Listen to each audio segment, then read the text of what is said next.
হেই বন্ধুরা, পাগলা হাওয়ায় বাদল দিনে সবাই কি করছেন? নিশ্চয় সবাই ঘুমিয়ে এবং ভালো ভালো আইটেম খেয়ে বেশ আরাম করছেন। তো আজকে কিন্তু সকাল থেকে ঝিরঝির করে বাতাস হচ্ছিল। আমি কিন্তু একটু বাইরে গিয়েছিলাম মেয়েকে সাথে নিয়েই। দেখো এই জায়গাটা অনেক সুন্দর, আর বটগাছের হাওয়া আর প্রাকৃতিক পরিবেশটা না অসম্ভব রকমের সুন্দর। তারপরে একটু মেয়েকে ঝালমুড়ি কিনে দিয়েছিলাম। ঝালমুড়ি খেয়ে এই যে শিশানো শুরু করেছে। এখন তাহলে একটু দেখুন সে কি করছে এবং তাকে কি করলাম।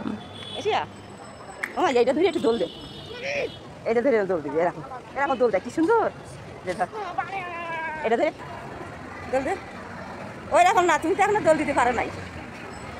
দুই হাত দিয়ে ধরে নে, হ্যাঁ কর, উঁচু কর, পা উঁচু কর, পড়বি নে,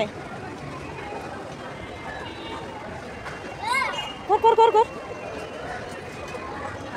দ্রুত দ্রুত দ্রুত দ্রুত, সুন্দর করে কর। ওরে বা, আরেকটু আরেকটু,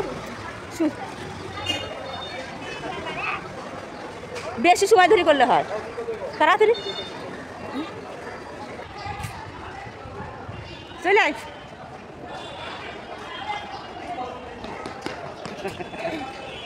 পাগ দেখ, সুন্দর বাতাস, দেখ সুন্দর বাতাস। নিশ্চয় এতক্ষণে বাতাসের আওয়াজ শুনতে পেরেছেন। আহ, কি যে শব্দ! আর আসলে আজকের সারাটা দিনই তো সব জায়গাতেই বৃষ্টি শুনেছি। তো ওই বৃষ্টির দিনে কি খাওয়া যায় একটু চিন্তা করলাম। তো খিচুড়ি ছাড়া কি আর ভালো কিছু হয় বলো? তো আমি এই দেখো এখান থেকে একটু সরিষার তেল নিয়েছিলাম কড়াই থেকে, আর বাকিটা একটু সয়াবিন তেল দিলাম। দিয়ে আমি সব রকমের ডাল চাল সব কিছু মিলিয়ে আজকে একটা খিচুড়ি রান্না করব।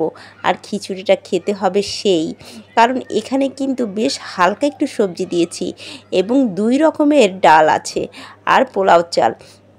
তো বন্ধুরা, পেঁয়াজ মরিচ টমেটো সব কিছু দিয়ে খুব সুন্দর করে মাখিয়ে একটু হালকা কুসুম গরম পানি দিয়ে ব্যাস চাপিয়ে দিব চুলায়। আর কিছুক্ষণের মধ্যে দেখো হয়ে গেল আমার খিচুড়ি। আর সাথে কি থাকবে বন্ধুরা? যেহেতু সাথে একটু ডিম ভাজি করলাম। আজকে আর মাংস রান্না করতে গেলাম না, কারণ এত ভিডিও ছাড়ছি যে অনেক ঝামেলা হয়ে যাচ্ছে। তাই তো বড় সড়ো একটা ডিম ভেজে নিলাম। তো আর এখানে 4টা ডিম আছে। তো বন্ধুরা দেখো আমার খিচুড়িটা কত সুন্দর হয়েছে, আর খেতে সেই ছিল। তো তোমরা কি কি রান্না করেছো, তোমাদের বাসায় কি কি খেয়েছো অবশ্যই একটু কমেন্টসে জানাবে।